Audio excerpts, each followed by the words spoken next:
Halo semuanya teman-teman, sekarang kita akan bahas mengenai jawaban live IG ya. Jadi masih banyak jawaban live Instagram yang belum gua jawab ya. Kita akan live IG setiap hari Senin teman-teman ya, Senin jam 8 malam dan live TikTok hari Selasa jam 8 malam. Nah, bagi yang belum terjawab akan gue jawab di video-video seperti sekarang ini ya. Oke, kita mulai teman-teman yang belum terjawab ya. Bapak 08 kau tanya lagi, kalau orang pribadi ketika bikin NPWP, statusnya ada usaha dan karyawan swasta. Kemudian, sekarang usaha sudah tidak ada. Yang ada hanya sebagai karyawan swasta. SPT tahunan sekarang pakai form yang mana kok? Menurut saya Pak, gunakanlah formulir 1770 polos. Oke? Semua orang, menurut gua ya, semua orang gunakan 1770 polos. Oke? Tidak usah pakai S, tidak usah pakai SS. Gunakanlah 1770 polos, teman-teman ya. Beres. Thank you. Semoga terbantu Pak 08. Kemudian Bapak Asca Putra. Malam Pak, malam.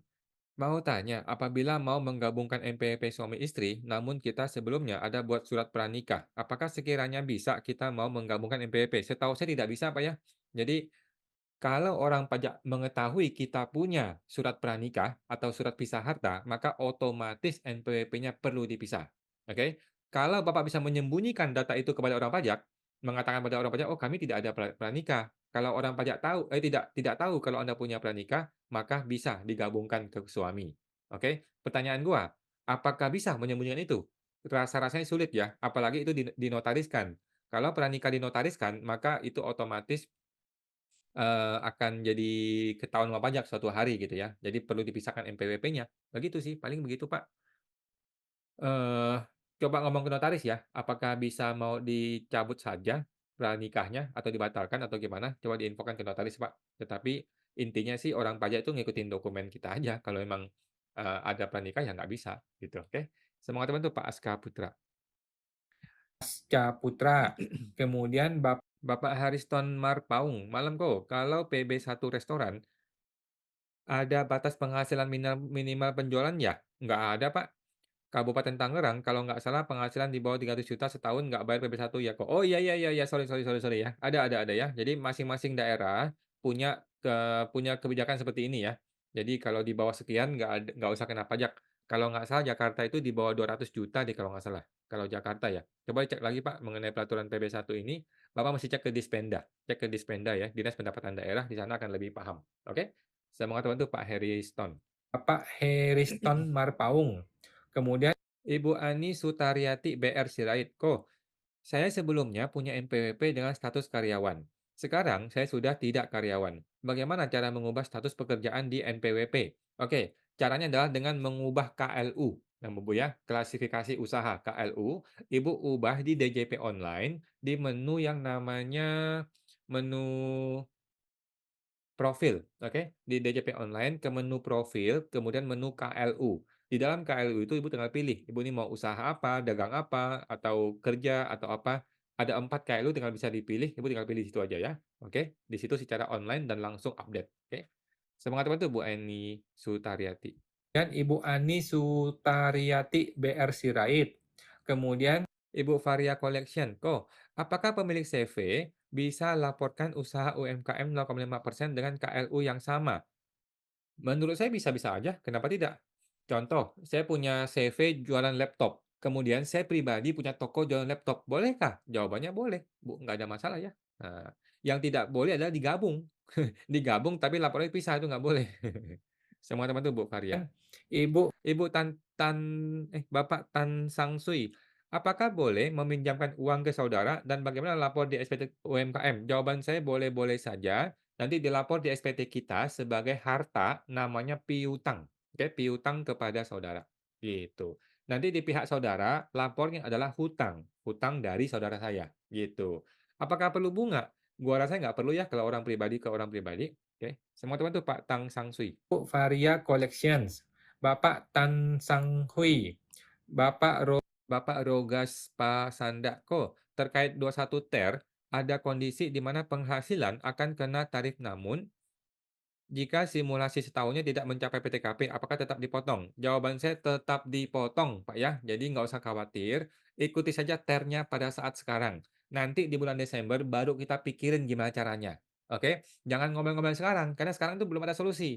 Negara belum kasih solusi saat ini. Jadi tunggu nanti bulan Desember, oke. Sebenarnya sih solusi sudah ada sebenarnya, solusi gampang kok, kembalikan uangnya, kemudian SPT-nya bisa LB dikompensasi ke bulan berikutnya. Cuman kalau Bapak masih bingung, potong saja dahulu, nanti bulan Oktober, November, Desember baru kita perbaiki. Baru kita pikirkan caranya ya. Semoga terbantu Pak Rogas Pasanda. Rogas Pasanda. Kemudian Bapak Jimmy pamitan, malam kok. Kalau uang pesangon atau pensiun dibayarkan oleh perusahaan 3 bulan setelahnya, cara hitung pajaknya gimana kok? Oke, jadi gini Pak, yang namanya uang pesangon sepemahaman saya sudah kena PPh final. Jadi tinggal bikin bukti potong saja PPh 21 itu metodenya PPh final ya. Nanti tinggal pilih pesangon, nanti otomatis dia berbentuknya PPh final. Udah gitu aja, bikin, potongannya. Cara hitungnya 0 sampai 50% itu 0%, di atas 50 juta 0 sampai 50 juta itu 0%, di atas 50 juta itu 5%. Setahu gue seperti itu ya, Pak, ya. Coba langsung dibikin aja simulasi di dalam DJP online, itu tarifnya sudah otomatis kok. Oke, semoga terbantu Pak Jimmy. Bapak Devan 123. Kalau pindah alamat usaha dari Kecamatan Tambora ke Grogol, Grogol Petamburan ya, apakah masih pakai KPP Tambora? Tidak Pak, ganti Pak. Setahu gua ganti ya, kalau ke Tambora ke Grogol Petamburan mesti ganti KPP, karena Grogol Petamburan itu ada ini sendiri, ada KPP sendiri ya. Nah, coba cek ke KPP, Pak. Coba cek ke KPP, "Pak, alamat saya pindah nih dari alamat ini ke alamat ini. Apakah saya perlu memindahkan KPP saya?" Nah, tanya ke orang pajak, kalau perlu ya udah isi formulir, kembalikan kartu NPWP-nya, nanti akan dibikinkan surat pindahnya. Oke. Semoga terbantu, Pak Devan. Bapak Jimmy pamitan, Bapak Devan 123.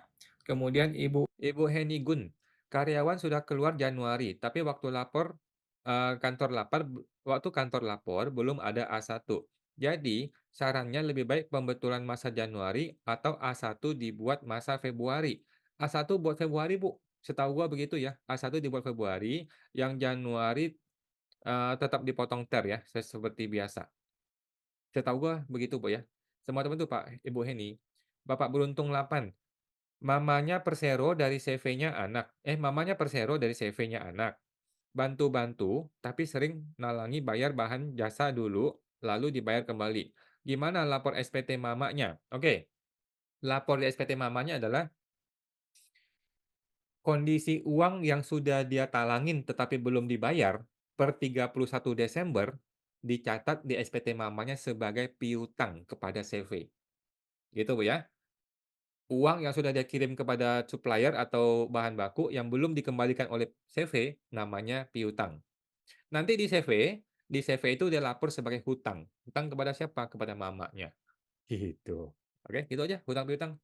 Semoga terbantu Pak Beruntung 8. Bu Heni. Ke depannya jangan gitu lagi ya, Pak Beruntung, ke depannya jangan gitu lagi. Ke depannya kalau mau beli bahan baku, si mama mau nalangi, si mama transfer dulu kepada CV sebagai hutang, hutang piutang, nanti CV barulah bayar kepada si supplier, gitu. Gun, Bapak Beruntung 88. Kemudian Bapak 08. Kok untuk karyawan tidak tetap yang dibayarnya bulanan, ketika resign perlu dibuatkan A1 juga nggak? Karyawan tidak tetap yang dibayar bulanan, ketika resign perlu A1 nggak? Tidak perlu Bu, Pak ya, yang namanya pegawai tidak tetap tidak perlu A1. A1 hanya untuk pegawai tetap, oke. Ibu Valeri Adeline Wijaya. Lanjut sebelumnya kok, itu sebelumnya kan belum pakai DJP online, berarti saya mesti minta e-fin ke kantor pajak ya? Jawabannya iya. Terus saya lapor yang 2019, 2023.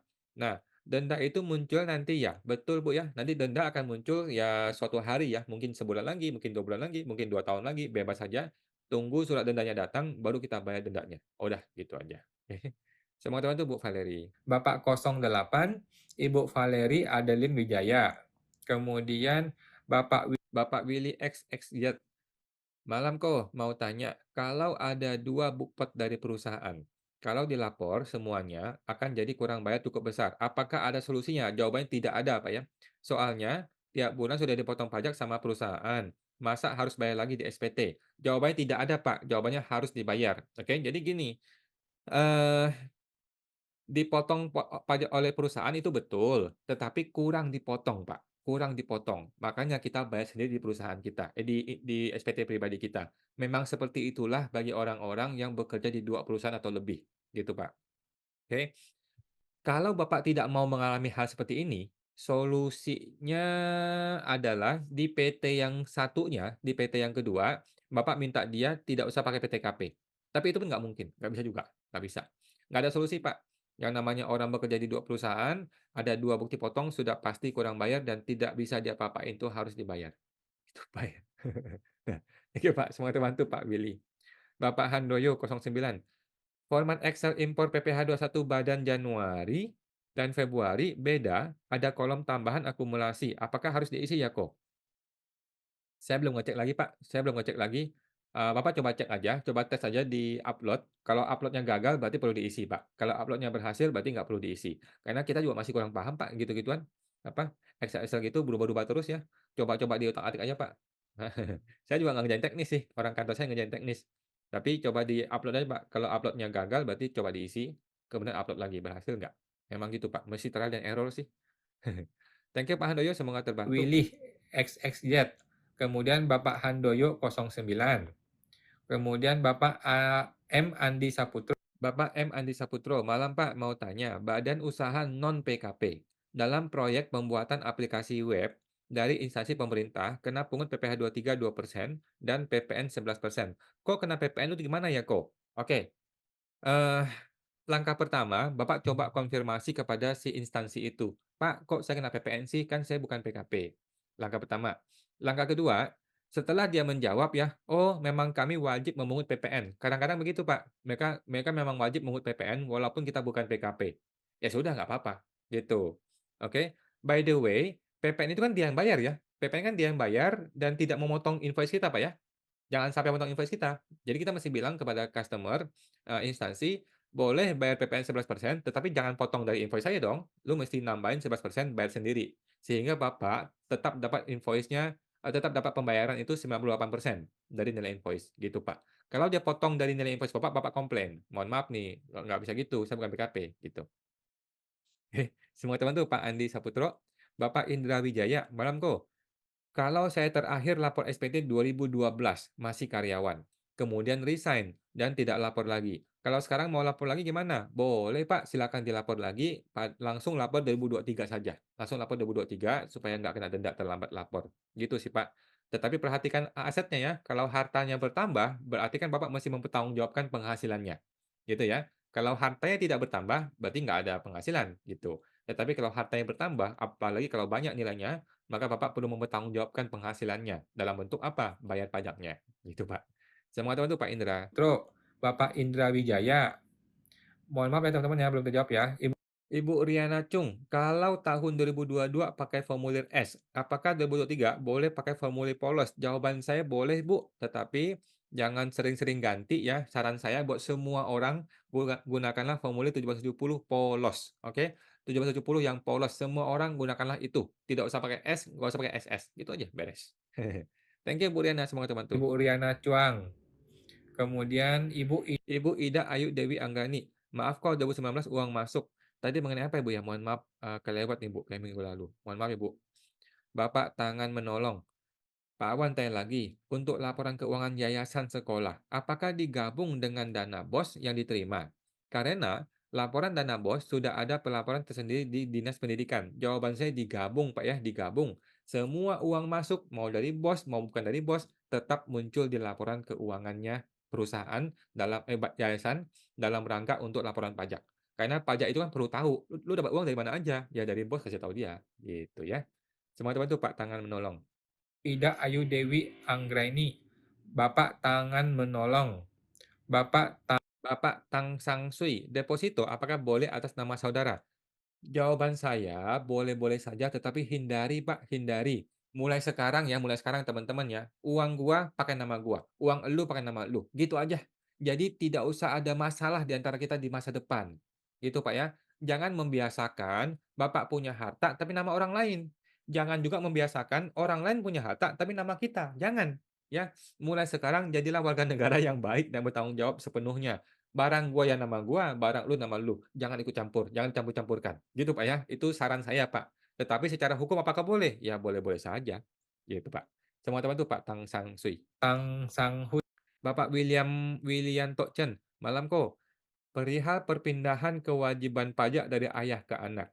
Bagaimana perlakuan ke SPT ayah di masa depan? Apakah lapor nihil setiap tahun atau di-NE-kan? Ada harta di SPT orang tua? Jawaban saya tetap lapor, Pak, tetapi nihil saja, tidak perlu di-NE-kan. Karena kan kita perlu update harta kan? Jadi tidak usah di-NE-kan, tetap dilapor tetapi SPT nihil. By the way, walaupun dia tidak punya penghasilan, kan dia mungkin ada bunga deposito, ada hadiah, yang gitu-gitu kan perlu dilaporkan kan. Mungkin dia ada sewa menyewa tanah bangunan, hal-hal seperti itu kan perlu dilaporkan gitu ya. Jadi tidak usah di-NE-kan, tetap dilapor, setiap tahun dengan kondisi SPT nihil juga boleh, gitu Pak. Saya tidak menyarankan NE ya bagi orang-orang yang punya harta ya, kadang kita perlu update dia punya harta, oke. Semoga terbantu Pak Willy. Hui, Bapak Willianto Chen, Bapak Bapak William SZ. William SZ, mau tanya kok, PT downgrade ke CV, aset-aset PT dianggap jual ke CV atau bagaimana kok? Jawabannya iya. Teknisnya bagaimana ya? Bikin invoice, kemudian CV transfer uangnya, kemudian kirim barangnya ke sana. Gitu, Pak, teknisnya ya. Eee, Memang harus begitu sih. Semoga terbantu, Pak William. Z. Kemudian Bapak Jimmy pamitan. Karyawan gaji 7 juta, diberi inventaris motor. Biaya bensin dan servis diklaim ke kantor. Apakah uang klaim yang diterima karyawan dianggap sebagai natura? Apakah ada koreksi fiskal? Eee, jadi gini, Pak,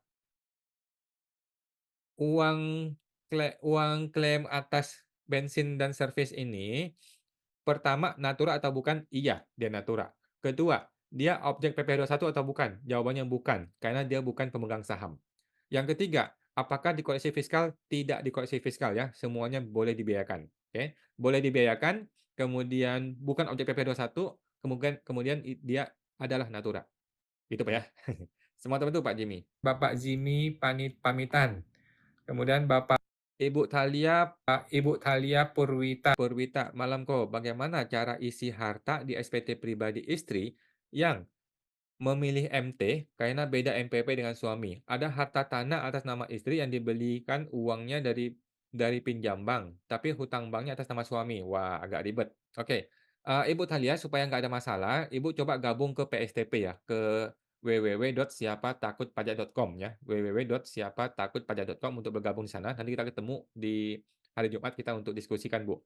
Pada prinsipnya gini, pada prinsipnya menurut saya ya, gabung ke suami aja deh. Kalau memang dia bersedia, semuanya dilapor di SPT suami saja, istri hanya lapor SPT nihil. Udah, itu doang.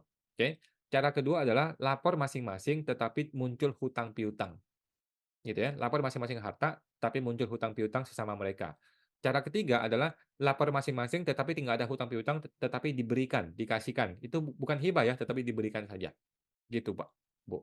Coba dicek, Bu, 3 cara ini. Kalau mau lebih detail mungkin gabung ke PSTP aja, Bu, takutnya salah ya nanti ya.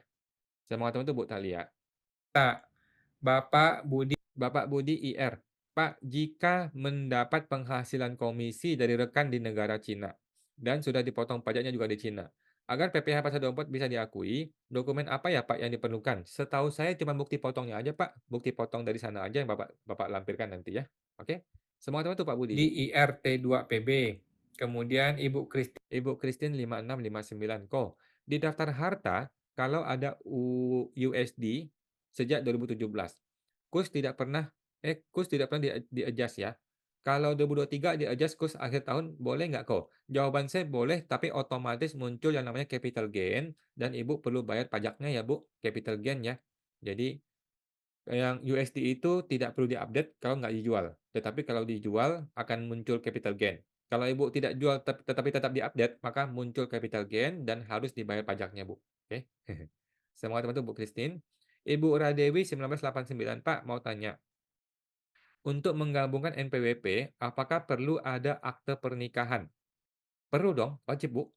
Karena surat pranikah ada tercatat di dalam akta pernikahan. Nggak bisa kalau gitu. Sekiranya akan dicek kah di kantor pajak? Jawabannya akan dicek. Jadi gini, teman-teman yang punya surat pranikah, lupakan mengenai MPP digabung. Lupakan, forget it. Karena tidak bisa. Gitu ya. Dari awal kalian menikah, kita ini sudah membuat kesepakatan kita tidak akan menggabungkan harta. Apalagi pajaknya. Gitu ya. Buat teman-teman yang sudah punya surat pranikah, lupakan mengenai penggabungan NPWP. Harus dipisah. MT atau PH. PH itu namanya, itu namanya PH ya, pisah harta. Gitu, Bu. Gitu sih. Tetapi dalam prakteknya, kalau Ibu mau lapor semua harta di SPT suami, boleh. Semua penghasilan dilapor di SPT suami saja, boleh, gitu. Cuman kalau NPWP mau tutup, udah nggak bisa, karena kan ada surat pranikah, nggak bisa, Bu. Oke, semoga terbantu Pak Ibu Radewi. Tin 5659, Ibu Radewi 1989. Ibu Licing 25, malam Pak Awan. Istri dapat penghasilan, tidak ada NPWP. Bukti potong nik istri. Apakah penghasilan tersebut bisa dilaporkan di SPT suami? Jawabannya bisa ya. Dilapor di bagian PPh final, Bu ya. Lapor di bagian PPh final di bagian yang namanya penghasilan istri dari satu pemberi kerja. Udah, gitu doang. Bapak Hafin 88, Ko Awan, ada format baru kah peredaran bruto UMKM WP Badan? Kalau ada bagi dong.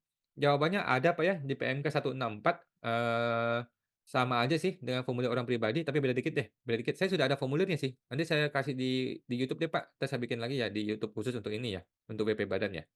Soalnya kita kan masih fokus ke OP nih sekarang ya, oke. Semua teman tuh Pak Hafin, nah itu tungguin Pak ya di YouTube ya, saya bikinin videonya deh. Ibu Licing 25, Bapak Hafin 88, Bapak Bugi. Bapak Bugi Prada, malam kawan mau tanya. Perusahaan ngasih kendaraan untuk pegawai. Untuk penyusutannya, bagaimana ya kok pencatatan di perusahaan?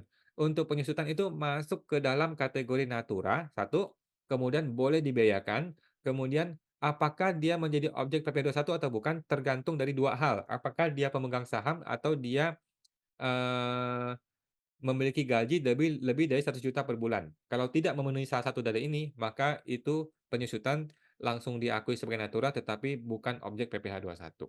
Setahu saya begitu, Pak, ya. Coba cek lagi ya. Semua teman tuh Pak Bugi. Bapak Hanigun, kok mau tanya, kalau Prive di neraca, tak jadi tiap tahun nilainya bertambah terus ya? SPT Direktur nilai Prive hanya sejumlah tahun SPT yang dilaporkan. Betul, Bu, ya. Betul, betul seperti itu.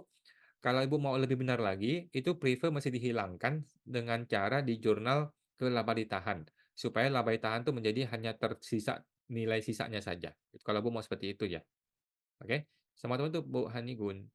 Prada, Bapak Ibu Kalau di SPT pribadi hanya Prive tahun tersebut saja ya, betul Bu ya? Henigun, Bapak Kristiame. Ibu Kristiame, malam kok. Untuk tabungan anak yang sudah berumur 17 tahun tidak masuk di SPT orang tua. Karena selama ini SPT hanya untuk suami istri saja, jawabannya digabung Bu ya. Jadi walaupun anak itu sudah 17 tahun, kalau dia belum punya NPWP, maka harta itu masih dilapor di SPT orang tua. Oke. Pokoknya sebuah harta harus dilapor di SPT seseorang. Itu Bu ya, sebuah harta harus dilapor di SPT seseorang. Di SPT bapaknya boleh, di SPT anaknya boleh. Kalau anaknya belum punya NPWP, maka SPT harta itu harus dilapor di SPT orang tuanya. Gitu Bu ya. Jangan dihilangkan gara-gara 17 tahun, enggak ya. Oke. Semua teman tuh Bu Kristi. Bapak Taufik, kok boleh tanya, jurnal gaji PPh 21 yang ada BPJS Tenaga Kerja dan BPJS Kesehatan? Waduh, ada sih, cuman saya mesti bikin video khusus deh. Kayaknya ada video sendirinya Pak mengenai itu sih. Sebenarnya gampang aja sih Pak, sederhana aja, itu yang penting mengerti konsep debit kreditnya sih. Atau Bapak boleh gabung ke PSTP, Bu. Gabung ke siapatakerja.com ya, nanti kita ketemu di sana. Atau ada video saya deh, pernah saya bikin deh kayaknya. Coba cek lagi Pak ya, kalau nggak saya bikinin video lagi deh untuk ini. Sama teman tuh Pak Taufik. Bapak M. Adi Saputro, malam Pak, mau tanya, badan usaha non Bapak Taufik, kemudian Bapak M. Adi Saputro. Bapak Adi Saputro, malam Pak, mau tanya, badan usaha non PKP dapat proyek pembuatan aplikasi web. Oh, tadi sudah ya? Iya, kenapa? Jadi kalau kena PPN ya sudah. Yang penting PPN-nya jangan dipotong dari invoice kita ya. Nah, jadi dia bayar sendiri gitu. Semoga terbantu Pak Andi. Pak Ferry, malam kok dapat hibah cara isi SPT bagaimana ya? Yang pertama adalah surat hibah dulu, ada surat hibah. Yang kedua, laporkan hartanya di lampiran 4 ya. Lampiran 4, laporkan hartanya, mungkin berupa rekening, atau deposito, atau motor, mobil, apa, tuliskan itu ya. Kasih keterangan ini hibah dari papa saya atau mama saya. Yang ketiga adalah isi di lampiran 3, di lampiran 3 yang namanya penghasilan yang tidak termasuk objek pajak, di nomor 1, kalau nggak salah hibah ya. Tuliskan di situ nilai hibahnya. Oke? Semoga terbantu Pak Ferry.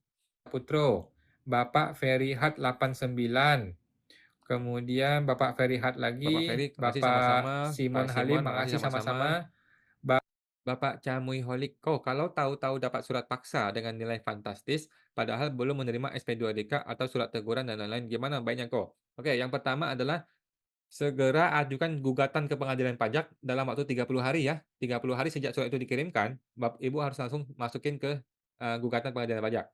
Kemudian Ibu bikin surat keberatan administratif kepada KPP, kemudian surat itu setelah 10 hari Ibu masukkan ke gugatan petun, gugatan ke pengadilan tun ya. Jadi ada 2 upaya hukum, yang pertama pengadilan pajak, yang kedua gugatan tun, oke? Dua-duanya mesti dijalankan berbarengan ya, jangan saling menunggu. Semoga terbantu Pak Camuiholik. Bapak Taufik, "Ko, kalau dapat selisih Rp1 antara invoice dengan faktur pajak dan customer kita membayarkan full, atas nilai Rp1 itu bisa dianggap sebagai pendapatan lain-lain?" Jawaban saya bisa, Pak, gabungin aja penghasilan lain. Semoga terbantu, Pak Taufik. Bapak Camuiholik, kemudian Bapak Taufik, kemudian Bapak Setiabudi 6800, "Malam Ko, saya baru bikin NPWP. Saya ada beli tanah 2019, nanti di SPT saya nggak perlu bayar pajak tanah bangunannya, karena udah kadaluarsa pajak, benarkah Ko?" 2019 belum kadaluarsa, Pak. 2019 belum kadaluarsa ya, jadi masih perlu dihitung pajaknya dan perlu dilapor untuk SPT 2019. Kan kadaluarsa 5 tahun ya. 2023, 2022, 2021, 2020, 2019. Masih ya, 2019 masih berlaku ini, 2019 masih berlaku, belum kadaluarsa. Tetapi menjelang kadaluarsa ya, on the way kadaluarsa. Gitu, Pak. Jadi ya, coba cek deh, kalau ngelewati 5 tahun ya sudah lewat. Semoga teman tuh Pak Setiabudi. Setiabudi 6800, Bapak Saso 178845. Bapak Saso 178845. Sore kok. Kemudian Jika beli logam mulia, nanti di SPT harta pribadi apa bisa masuk setara kas? Mohon penjelasan. Jawaban saya bisa Pak, masuk setara kas, nanti Bapak tinggal kasih keterangan tunai dan setara kas lainnya. Udah gitu aja, biar nggak pusing ya. Ibu Herlina Wijaya, malam kok.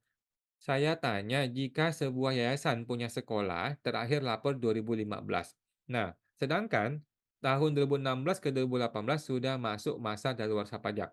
Jadi, kita baiknya tetap lapor atau langsung dari 2019 saja. Jadi gini, Bu, kita kembalikan kepada si pemilik yayasan, kepada para pengurus yayasan. Yang benar adalah lapor dari 2016. Itu yang benar. Kenapa mesti benar begitu? Karena ada yang namanya histori buku besar, ada yang namanya histori keuangan, ada yang namanya histori, aset-aset di neraca, gitu. Kalau tiba-tiba kita lapor ke 2019, nanti akan ada kehilangan jejak. Tiba-tiba ada aset begini nih, gini nih, ada rumah, ada properti senilai segini, ada motor, mobil sekian banyak. Dari mana ini barang? Gitu. Ini akan otomatis menjadi penghasilan di tahun 2019, gitu. Kalau mau boleh. Jadi tergantung yayasan nih, kalau mau benar lapor semuanya dari 2016 walaupun kadaluarsa. Kan nggak ada pajaknya toh, kan nggak bayar pajak kan? Kalau mau lebih ringkas mungkin nggak ada SDM atau tidak mau bayar konsultan pajak dan sebagainya, langsung tembak ke 2019 boleh gitu ya. Cuman kalau dia tanya gua, pasti gua akan suruh lapor mundur semuanya, karena ini badan ya, badan itu perlu pembukuan. Nah, tidak bisa nih tiba-tiba muncul 2019, hartanya sekian banyak, dari mana? Buku besarnya mana? Gitu. Ya tergantung ketua yayasan ya, kalau ketua yayasannya merasa, "Ah udahlah, hajar aja," ya sudah 2019. Semoga terbantu Bu Herlina. Ibu Herlina Wijaya, kemudian Bapak Mando 168, malam kok untuk reksadana, yang dilaporkan NAV per 31 Desember atau nilai awal pembeliannya? Kalau saya sih lapor NAV aja, Pak. Kalau saya lapor NAV aja, lagi pula mungkin kenaikan nggak seberapa, lagi pula kalaupun ada kenaikan itu tidak kena pajak. Reksadana kan sudah tidak kena pajak ya. Jadi kalau saya NAV aja. Semua teman tuh Pak Nando. Ibu atau Bapak ISP, "Ko, mau tanya data Cortex terbaru nanti, apakah pajak bisa langsung mengecek rekening pribadi kita?" Jawabannya bisa dan sudah dari kemarin-kemarin, Pak, bukan dari sekarang ya. Dari kemarin-kemarin sudah dicek ke rekening pribadi kita masing-masing. Semoga terbantu, Pak ICP. Mando 168, Bapak ISP, Ibu Ibu Heni Gun, tanya lagi, Ko. Bila toko kelontong sudah tutup dan MPP masih aktif, maka lapor SPT untuk lampirkan peredaran bruto bagaimana? Nol aja, Pak. Isi nol nol nol nol nol, terus di-scan, terus kirim, udah gitu doang, Pak. Nggak ada masalah kan? Teman-teman tuh, Pak, Ibu Heni Gun. Bapak Siana, thanks kok, sama-sama. Heni Gun, Ibu Siana Shin. Makasih Bu. Ibu Liana TJ, kok kalau orang pribadi trading saham, Apa dapat dividen dan sudah dilapor di SPT? Apa harus lapor e-reporting? Bagaimana caranya? Trading saham dapat dividen yang sudah dilapor di SPT. Perlu, Bu, ya. Jadi ada 2 kemungkinan kan. Dividen ini kemungkinan pertama adalah dia tidak investasikan, berarti kan dia bayar 10%. Kalau ini nggak usah lapor e-reporting. Kemungkinan kedua adalah dia investasikan kembali, maka ini perlu dilapor di e-reporting selama 3 tahun berturut-turut ya, 3 kali berturut-turut ya, sebelum 31 Maret tahun berikutnya. Gitu, Bu. Sama teman tuh, Bu Liana, Ibu Valeri, kok mau tanya lagi? Sebelumnya saya buat CV dengan papa. Apakah saya bisa buat CV baru dengan papa lagi? Boleh, Bu, bebas saja. Sampai berapa CV ya maksimal? Tidak ada maksimal ya. Negara tidak akan mencegah orang untuk mengembangkan usahanya, tidak. Jadi bebas gitu ya. Silakan saja. Semua teman tuh Bu Valeri. Sama-sama, Ibu Liana TJ, Ibu Valeri Adeline Wijaya, Bapak Tumo. Bapak Tumorang Parude, malamku. Boleh nggak kita perbaiki KLU kita sendiri sesuai keadaan sebenarnya secara mandiri di KSWP? Jawabannya boleh, Pak ya, boleh-boleh. Dan bukan di KSWP ya, tetapi di menu profil. Di menu profil, masuk ke menu KLU, ganti di situ KLU-nya, langsung klik ubah profil, selesai. Gitu Pak ya, boleh, silakan. Semua teman tuh Pak Senjaya, Pak Tumorang. Pak Senjaya, kawan mau tanya lagi. Norma di tahun kedua, pembayarannya apakah harus 1/12 dari tahun sebelumnya? Ini maksud Bapak PP 25 ya? PP 25 memang begitu.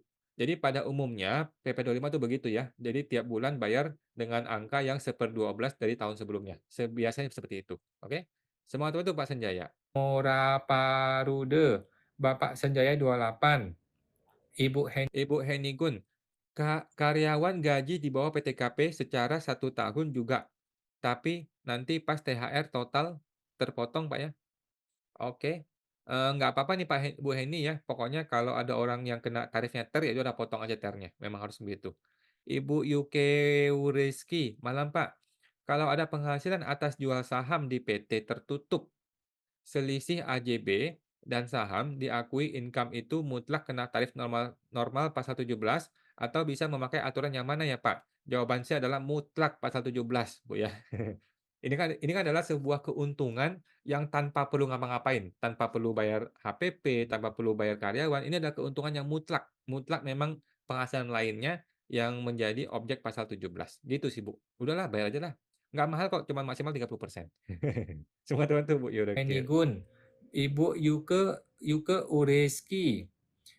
Bapak Abdul Kadir, kok saya ada kendaraan yang disewakan, dipotong PPh 23. Gimana lapor SPT-nya? Apakah DPP bruto PPh 23 ini dikurangkan PTKP dan dikali pasal 17 progresif? Betul Pak ya, begitu.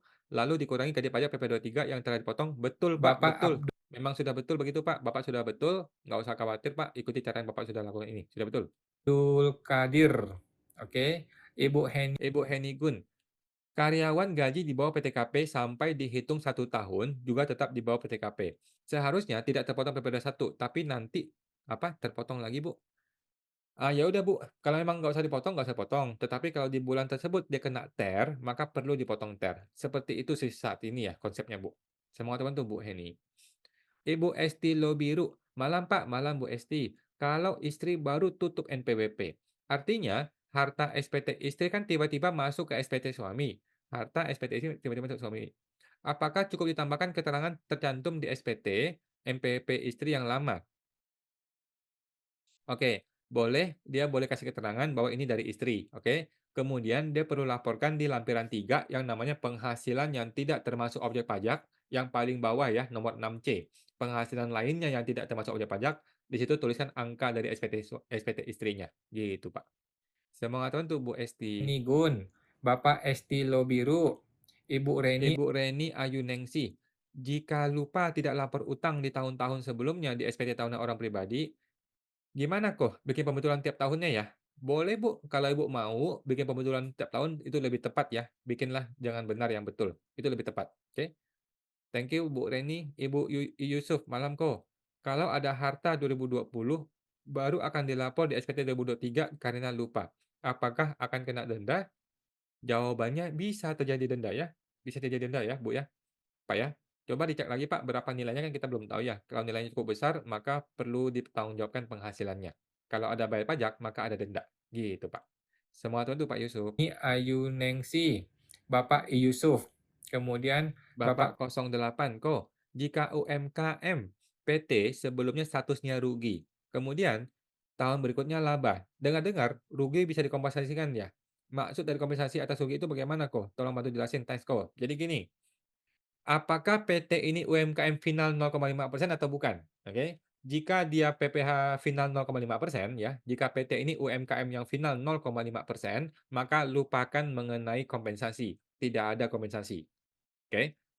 Skenario kedua, kalau PT ini adalah UMKM tetapi dia tidak pakai PPh final, alias dia hanya pakai PPh yang non final, PPh badan biasa, maka dia bisa kompensasikan. Maksudnya begini, kalau sekarang nih gue rugi 100 juta tahun ini, tahun depan gue untung 300 juta, contohnya gitu ya. Tahun sekarang gue rugi 100 juta, tahun depan gue untung 300 juta. Maka tahun depan gue cukup bayar pajak hanya 200-nya saja. Karena 100-nya itu makan dari sini, kompensasi gitu Pak ya. Nah, mudah-mudahan tepat, Pak, ya. Saya mau ngatakan itu Pak 08. Bu Melisa, 08, Kamsia Ibu sama-sama. Melisa, Kamsya sama-sama. Ibu Heni Gun, tapi nanti bagi THR pas bulan tersebut menjadi di atas PTKP, terkena 120%. Enggak 120% kali, Bu.